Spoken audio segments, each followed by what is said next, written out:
नमस्कार, मैं हूं सूर्य प्रकाश तिवारी। आप देख रहे हैं विश्वरक्षक हिंदुस्तान। अभी हम सिरोंचा में मौजूद है, जो कि अहेरी विधानसभा क्षेत्र में आता है। महाराष्ट्र की इस सीट को हॉट सीट कहा जा रहा है, जहां से विधायक जो है धर्मराव बाबा आत्राम, वो अजित पवार गुट से है, तो उनको उनकी बेटी चुनौती दे रही है भाग्यश्री ताई आत्राम, जो कि शरद पवार गुट से है। तो ये जो लड़ाई उनकी हो रही है, उसी पर हम चर्चा करने यहाँ मौजूद है।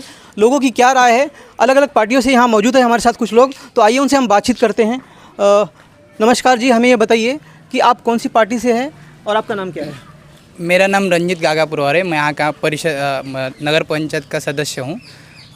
मैं जो हूँ अपने शरद चंद्र जी पवार इनके पक्ष से हूँ। हमारे उम्मीदवार है भाग्यश्री ताई आत्राम, ये हमारे उम्मीदवार है जी। तो यहाँ जो है लड़ाई दोनों के बीच में किस तरह है और क्या मुद्दे हैं? हम लड़ाई किसी के बीच में नहीं सोच रहे हैं कि हम विकास के मुद्दे पर लड़ाई कर रहे हैं। हमें चाहिए नया चेहरा, हमें चाहिए विकास। देखो, दो नंबर का बटन है हमारा उम्मीदवार का।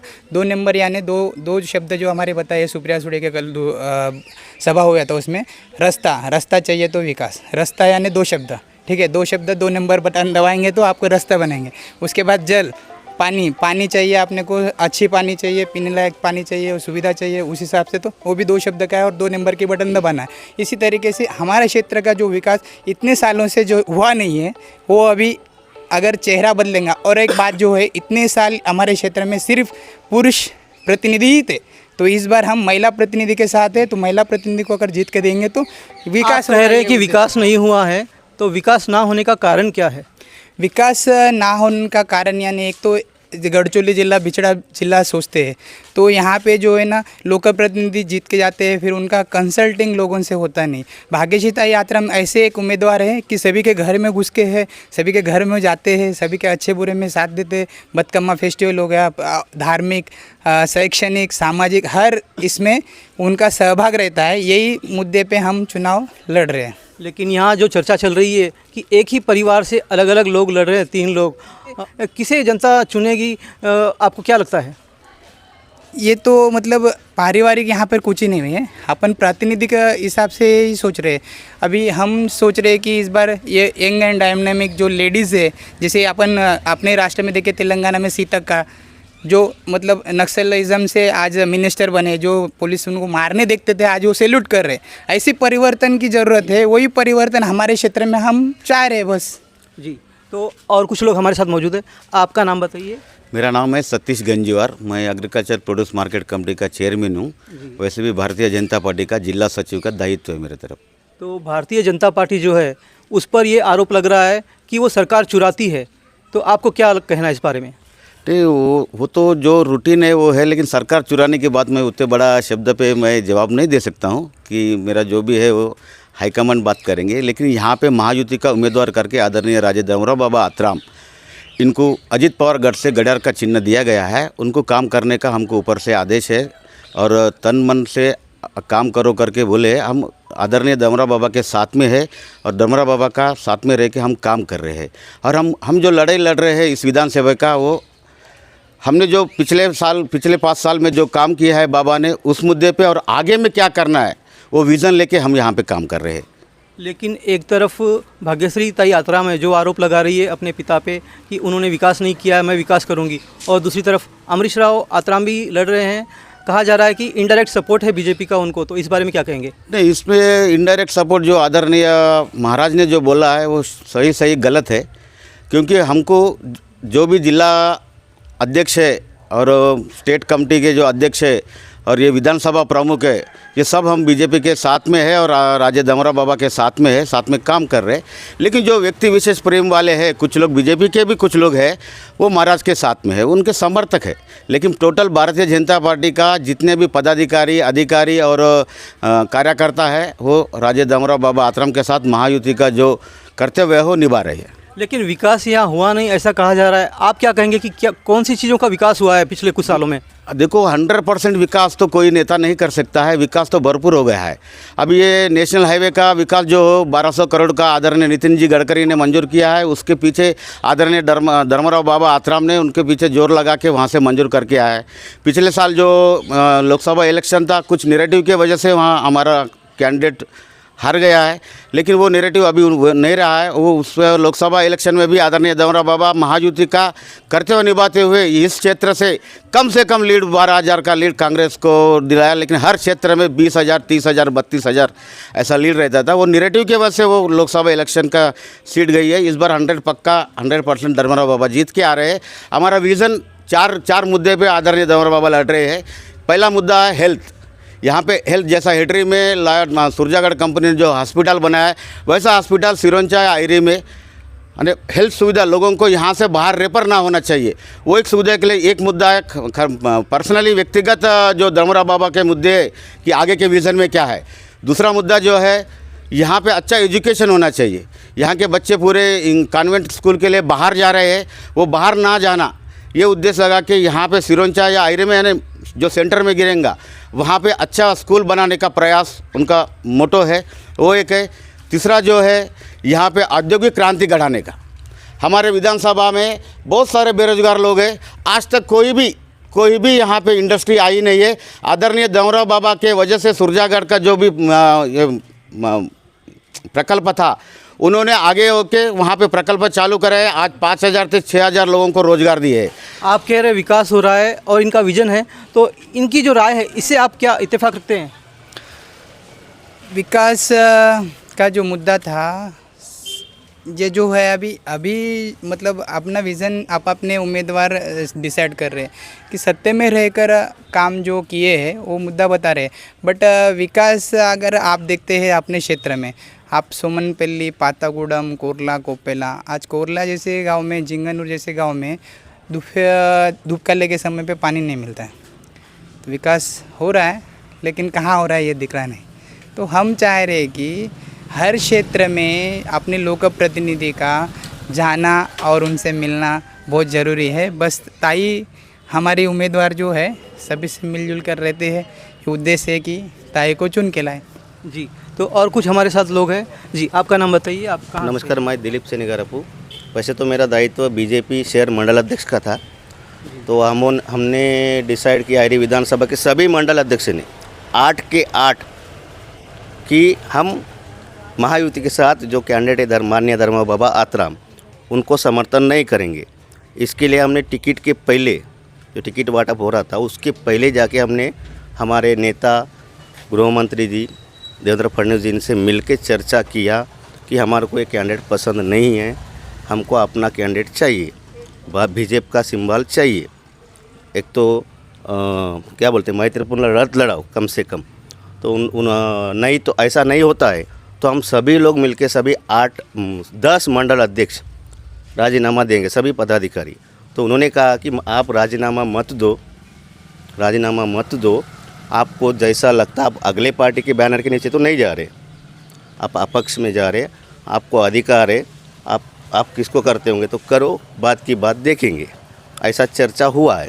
तो इसलिए हमारे जो 10 साल के, उसके पहले 2014 के पहले भाजपा की परिस्थिति क्या थी ये पूरी विधानसभा जानती है। 10,000 वोट की यानी 10,000 वोट से ज़्यादा नहीं मिलता था। राजेश साहब आने के बाद उन्होंने विधानसभा जीता, जिला परिषद में सत्ता बिठाई, हर पंचायत समिति में सत्ता बिठाई, नगर पंचायत में सत्ता बिठाई, ग्राम पंचायत में सत्ता बिठाई। उन्होंने करोड़ों खर्च करके लोगों को यानी समाज सेवा किया, करके युवा लोगों को जोड़ा। ये सब करके उनको कार्यों से प्रेरित होकर हम सब ने डिसाइड किया कि हम राजेश साहब को समर्थन देंगे। आप राजेश साहब को समर्थन देंगे कह रहे हैं, उधर दूसरी तरफ ये भी चर्चा है कि बीजेपी इनडायरेक्ट सपोर्ट कर रही है और उनके परिवार से भी और भी कुछ लोग खड़े हैं, तो ये चुनौती कैसे पूरी होगी? बिल्कुल, बहुत अच्छा सवाल पूछा आपने। इसके पहले भी आपने सतीश भैया को पूछा था यह सवाल। जैसे कि मैंने कहा, 10 के 10 मंडल अध्यक्ष, 95% भाजपा के लोग महाराज के साथ है, जो 5% है वो लोग बाबा के साथ है। ये बिल्कुल सत्य है आपने जो कहा। लोगों का आरोप ये है कि महाराज भी सत्ता में थे और उन्होंने विकास नहीं किया है, तो आपको क्या लगता है ये विकास क्यों नहीं किया उन्होंने? जी बिल्कुल, महाराज 5 साल सत्ता में थे, उन्होंने वो पालक मंत्री थे, अभी विकास हुआ नहीं। ये बात तो 25-30 साल से चालू है। गढ़चिरौली जिला पिछड़ा है, जंगल एरिया है। हाँ, एक तो उन्होंने जब 5 साल थे उन्होंने आधारशिला रखा। जैसे इन्होंने बताया कि जो नेशनल का काम चालू है वो दमरा बाबा ने खींच के लाया। ये सरासर गलत है। धर्मराव बाबा जी 2.5 साल पहले युति में आए, उसके पहले नहीं थे। ये 2019 से पहले मंजूर हुआ है। आदरणीय मंत्री साहब और खासदार साहब, नेते साहब, दोनों ने जाके 17,000 करोड़ का निधि मंजूर किया है। 17,000 करोड़ का गढ़चिरौली जिला के लिए, Gadchiroli to Sironcha, Gadchiroli to Rajnandgaon, Gadchiroli to Chandrapur, Gadchiroli to Nagpur, Gadchiroli to Saoner Nagpur, ये 5 रास्ते के लिए 17,000 करोड़ निधि मंजूर करके दिए। ये बात खुद गडकरी साहब ने सिरोंचा ब्रिज का उद्घाटन में बताया, राजेश साहब ने और नेते साहब ने आके किया करके। मैं बीजेपी का सोशल मीडिया हूँ संयोजक करके, नागेश ताड़बैना, सिरोंचा। तो मैं पहले बीजेपी में ही समर्थक करके काम करता था। अभी हमारे शहर अध्यक्ष जो दिलीप शेनगारे ने जो बताया, जो ऊपर हाईकमान से जो बात आई, वही हिसाब से हम पूरे अध्यक्ष बीजेपी के जो भी कार्यकर्ता आप किसी समर्थन कर रहे हैं? अभी मैं तो राजे अमरेश राव महाराज उनके तरफ से समर्थन कर रहा हूँ, क्योंकि वो नहीं कि अभी 5 साल पहले जो काम किया, जो अपने सत्ते में और मंत्री थे, वो हमको मालूम है। बुजुर्ग लोग, अनपढ़ लोगों को मालूम नहीं, हमको मालूम है। वो एक समाज कार्यकर्ता है, ना भ्रष्ट में नहीं जाता, वो भ्रष्टाचारी नहीं है, उसके पास क्या दंड नहीं, ऐसा करके नहीं है। वो खुद 5 साल रहने से भी काम किया, अभी 5 साल नहीं रहने से भी 5 साल घर में रह के भी वो सेवा किया। जैसे कि आरोग्य में, जैसे धार्मिक कार्यक्रम में, क्रीड़ा में और बदका मैच में हर लोग आके वहाँ पे नहीं क्या महाराज के सामने आके निधि लेके जाता था, वो भी सेवा किया। और सबके जितने भी तालुके, 5 तालुके में वो 5 साल सत्ते में नहीं रहते हुए भी, मंत्री नहीं रहते हुए भी, वो नहीं कि 5 साल मैं मंत्री है करके वो 5 साल अपना सेवा दिया।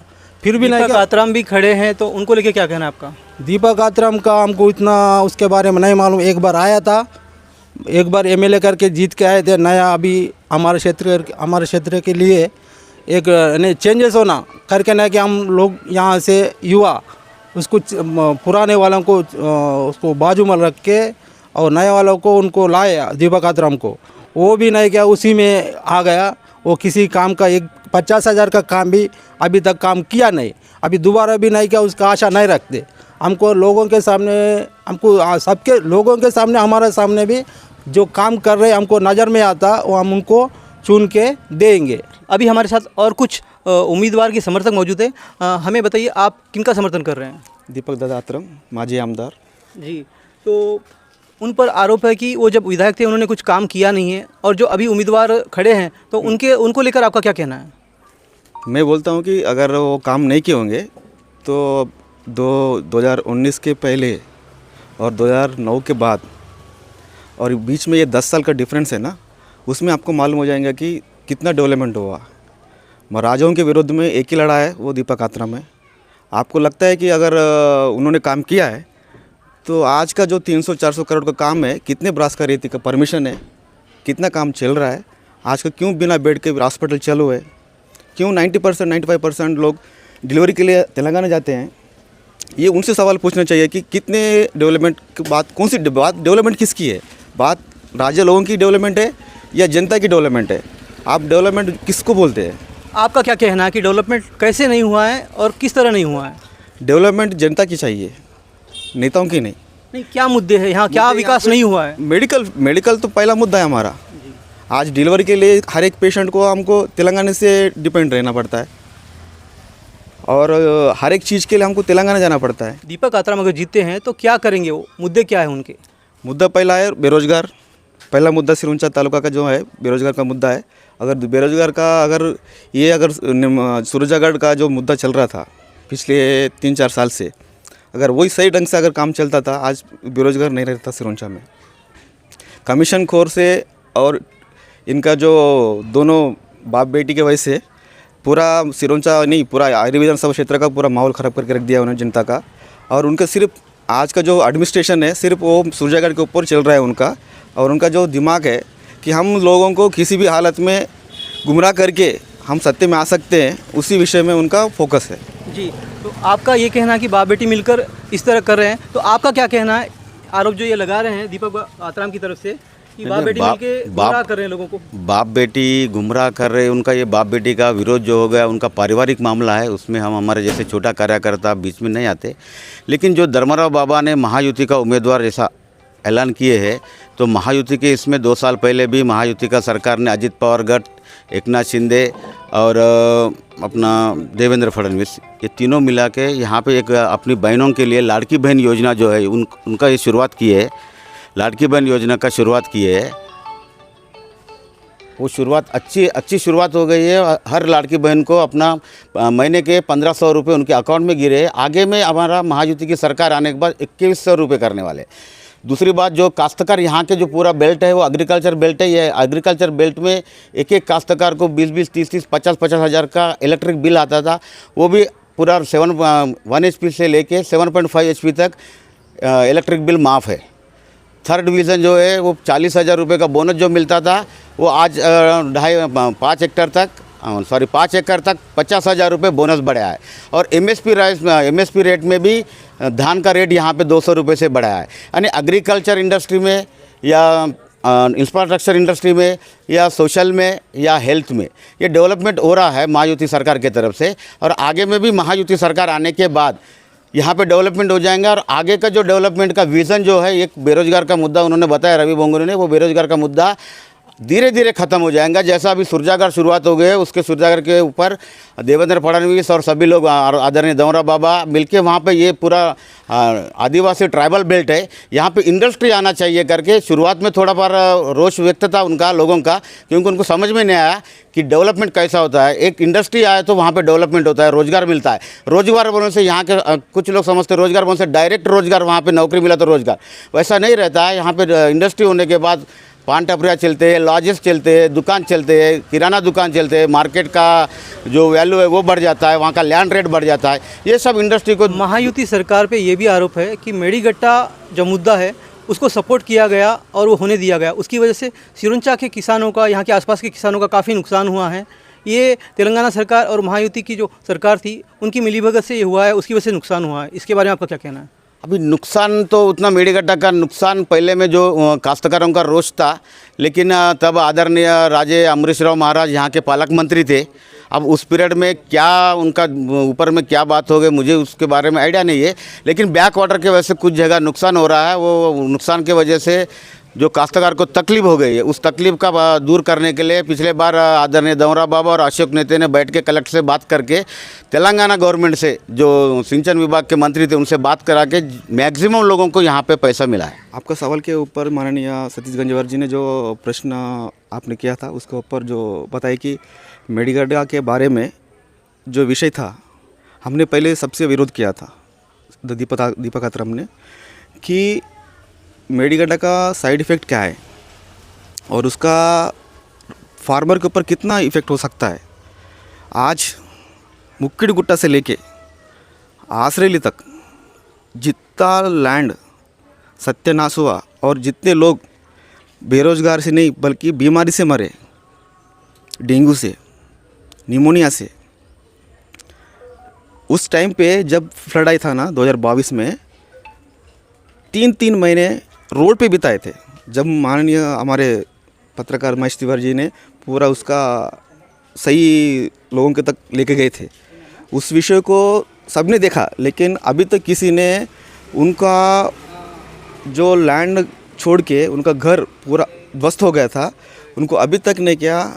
वहाँ फॉरेस्ट वाले गांव से उठा के, रोड के ऊपर से उठा के फिर से अपने गांव में लेके गए, क्योंकि उनको लैंड भी नहीं दिया गया, उनका घर उद्ध्वस्त हो गया और उनके फैमिली पूरे बर्बाद हो गई सिर्फ मेड़ीगट्टा की वजह से। उनका कोई दोष ही नहीं था ना। जब सोमनपल्ली से लेके मुक्किड़गुट्टा तक से लेके आसरेली तक उनका क्या दोष था? गौर मेड़ीगट्टा को लेके बोल रहे हैं कि मेड़ीगट्टा का जो है विरोध किया था दीपक आत्राम ने, लेकिन मेड़ीगट्टा जिस पार्टी ने बनाया है, जिनकी सरकार ने बनाया BRS, तो उस पार्टी में शामिल हुए थे दीपक आत्राम, तो इस बारे में आप क्या कहेंगे? हाँ, विषय दीपक आत्रम जी ने जब BRS पार्टी का विशेष रूप से उन्होंने किया था, तो उनका एक ही प्रश्न था कि जो फ्लड के इफेक्ट से जितने भी लोग का जो स्थलांतरित हुए थे गांव में, उनका पूरा तेलंगाना से जो गवर्नमेंट का जो पैसा था महाराष्ट्र स्टेट से दे रहे थे, तेलंगाना का गवर्नमेंट से लेंगे और जितने लोगों को फ्लड इफेक्टेड एरिया था उनके पूरे घरों का पुनर्नियोजन करने के कार्यक्रम में वो लगेंगे। इसलिए वो बात भी दिए थे लोगों से कि वो लोग जितने भी है, अभी हम गए थे कल रात में 9 बजे मुकुटगुटा और गुम्मलकोंडा में करीबन 80 घर है एक एक गांव में। उनका एक एक घर में आप देखेंगे ना तो कुछ भी नहीं है फ़िलहाल रहने के लिए, ना करंट की व्यवस्था है ना पानी की व्यवस्था है, कुछ भी नहीं है। वहाँ से इन लोगों को बाहर निकाल दिए लोगों ने, राजा लोगों ने उनको वहाँ से अंदर भी, गांव के अंदर भी आने नहीं दिए। उस स्थिति में लोग का मोटिव है। आज का सिचुएशन ऐसा है कि राजा विरुद्ध दीपक आत्रम सिर्फ एक ही है। तो आप बताइए, मेडीगट्टा की जो स्थिति है उसको लेकर आरोप लग रहे हैं, आपका क्या कहना है? क्या आरोप? नुकसान काफ़ी हुआ है किसानों का। जी बिल्कुल। उनके नुकसान की भरपाई नहीं की गई है। आपने नुकसान की बात की, तब की परिस्थिति कैसी थी कि जितना भी नुकसान हुआ उसका सर्वे हो जाएगा।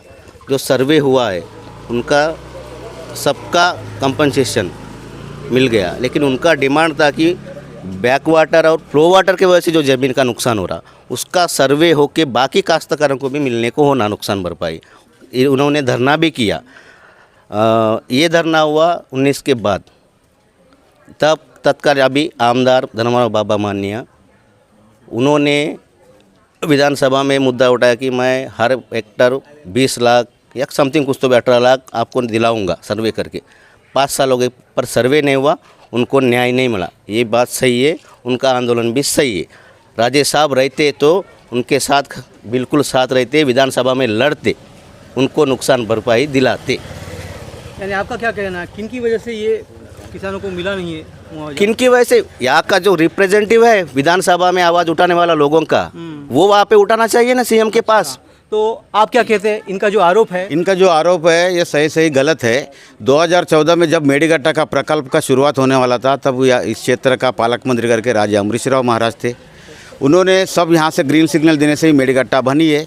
और उनके जब अग्रीमेंट था, जो भी वहाँ के सिंचाई विभाग के मंत्री थे हरीश राव, उनसे जो अग्रीमेंट हो गया कि यहाँ के जो काश्तकार को है यहाँ पे नुकसान भरपाई मिलना चाहिए, वो रेडी रेकनर से मिलना चाहिए। ये जो पालक मंत्री ने मंजूर किया है रेट रेडी रेकनर का, वही रेडी रेकनर के हिसाब से मिलेगा। तब यदि ये पालक मंत्री हमारे क्षेत्र का ज़मीन जा रहा है, हमको रेडी रेकनर से रेट नहीं होना चाहिए, हमको 20 लाख होना, 30 लाख होना, ये डिमांड तभी एज ए पालक मंत्री करके राजा अमरीश राव ने प्रयत्न नहीं किए। उसी हिसाब से रेडी रेकनर के हिसाब से यहाँ पे 10 लाख रुपए के हिसाब से नुकसान भरपाई मिली। उसके बाद में कुछ लोगों को नुकसान भरपाई नहीं मिली थी, वो कुछ लोग सब में सत्तांतर हो गया। राजा अमरीशराव महाराज हार गए थे, उसके बाद में धर्मराव बाबा जीते थे, उसके बाद में अशोक नेते भी काश्तदार करके थे। ये लोग पूरे काश्तकार लोग जिनको नुकसान भरपाई नहीं मिली, जो उनके लिस्ट में नाम था लेकिन पैसा नहीं मिले, ऐसे कुछ लोग यहाँ पे उपोषण के लिए बैठे थे। उस उपोषण मंडप में मैं भी था, आदरणीय अशोक नेते थे, धर्मराव बाबा, राजे धर्मराव बाबा भी उपस्थित थे। उनका जो मांगनी था कि रेट बढ़ा के होना चाहिए, रेट बढ़ा के होना चाहिए कि वो मांगनी भी विधानसभा में। लेकिन इस डैम से नुकसान है सिरोंचा क्षेत्र को, आसपास के क्षेत्र को, ये आकलन किए बिना ही ये डैम बन गया और इसका आकलन सरकार ने किया नहीं। तो बाद में जो समस्याएं हुई उसे सुलझाने की ओर भी ध्यान नहीं दिया गया, ऐसे आरोप लग रहे हैं। तो आपको क्या लगता है कि सरकार की गलती है कहीं ना कहीं कि पहले से आकलन करना था कि नुकसान होगा या नहीं? हाँ, आपका जो सवाल है सही है, आकलन करना था, लेकिन आकलन करने का जो इस क्षेत्र का आमदार और इस जिले का पालक मंत्री करके राजा अमरीशराव महाराज का था। मैं भी बीजेपी में था, राजा अमरीशराव महाराज भी बीजेपी में थे, लेकिन वो आकलन की जो कैपेसिटी है वो उनका ही था। अब उन्होंने जब मुख्यमंत्री आदरणीय मुख्यमंत्री देवेंद्र फडणवीस से उनको पूरे यहाँ की स्थिति, भौगोलिक परिस्थिति बताना चाहिए था, वो तब वो ऐसा बताया नहीं, या बताए हमको उतना आइडिया नहीं है। लेकिन यहाँ के एज ए पालक मंत्री और एज ए लोकल आमदार करके उनका दायित्व, उनका जिम्मेदारी बनती थी। जी, आप क्या कहेंगे ये जो कह रहे हैं? ये जो कह रहे हैं अभी जब जैसे कि मेडीगट्टा प्रकल्प मंजूर हुआ, ये कोई आमदार के सही के बगैर एग्रीमेंट से होने वाला काम नहीं है। ये सेंट्रल लेवल का है, दोनों सीएम का जो समझौता है, जो एक्ट है गवर्नमेंट का, उसके हिसाब से उनको जो हिस्से का पानी जाना है उसके हिसाब से हुआ है। उसके बाद उनका जो भी लगता है लीगली मेरे को पता नहीं, लेकिन हुआ है। डैम बनने के लिए 5-6 साल लगे, 5 साल लगे, तब तक राजा अमरीशराव महाराज हार गए। आकलन किसी को पता नहीं था कि बैक वाटर से या फ्लो वाटर से किसका नुकसान हो रहा है। उसके बाद जीत के माननीय धर्मराव बाबा आतराम, इनका फ़र्ज़ था लड़ने का, बताने का, इनका फ़र्ज़ था, इन्होंने किया नहीं, वो हुआ नहीं। 5 बेसिक मुद्दे लोगों की ज़रूरत है। एक है स्वास्थ्य, शिक्षा, बिजली, रोजगार और रास्ता। 2014 के पहले स्वास्थ्य की क्या स्थिति, हॉस्पिटल, गवर्नमेंट हॉस्पिटल आप सबको पता है। 14 के बाद वहाँ पे हर एक इक्विपमेंट आए, मशीनरी आए, ऑक्सीजन के गैस लग गए, जनरेटर लग गए, सोलर लग गए। 14 से 19 तक गवर्नमेंट हॉस्पिटल में हर एक डॉक्टर मौजूद था, एक्सरे टेक्नीशियन मौजूद था। उसके बाद अब ये 5 साल में ना एक्सरे टेक्नीशियन है टाइम पर, एक डॉक्टर मौजूद है, ना कुछ सुविधा है। सभी पार्टियों के अपने अपने दावे, अपने अपने आरोप है, लेकिन इस पूरी स्थिति पर यहाँ के वरिष्ठ पत्रकार महेश तिवारी की क्या राय है, आइए जानते हैं। जी हमें बताइए, अभी यहाँ की क्या स्थिति है अहेरी विधानसभा क्षेत्र की, किन के बीच कड़ी टक्कर आप मान रहे हैं? ये मुकाबला आज तक देखा जाए तो ये अहेरी विधानसभा क्षेत्र एक पिछड़ा हुआ है और यहाँ आदिवासी बहुल मतदाता है। और अभी तक हमने जो देखा है, जहाँ तक मैं 30 साल की मेरी पत्रकारिता है, उस पत्रकारिता में मैंने जो देखा है कि राज परिवार के 2 प्रमुख लोगों के बीच में संघर्ष होता रहा है। स्वर्गीय राजे विश्वेश्वरराव महाराज, जिनका एक विदर्भ के प्रति कट्टरवादी नेता माने जाते थे, उनकी नाग विदर्भ आंदोलन समिति, वो और उनके पुत्र जो थे राजे सत्यवान राव, वो दोनों का यहाँ पर वर्चस्व रहा है। उसको काउंटर किया धर्मराव बाबा ने। सत्यवान राव और धर्मराव बाबा ये दोनों चचेरे भाई हैं और ये दोनों भाइयों का बीच का संघर्ष जो है 1985 से यहाँ पर की जनता ने देखा है। लेकिन 2009 में पहली बार यहाँ पर दीपा कात्राम, एक स्थानिक आदिवासी युवक है जो आदिवासी विद्यार्थी संगठन से है, वो चुन के आए और पहली बार एक राज परिवार को जो है एक चुनौती मिली थी।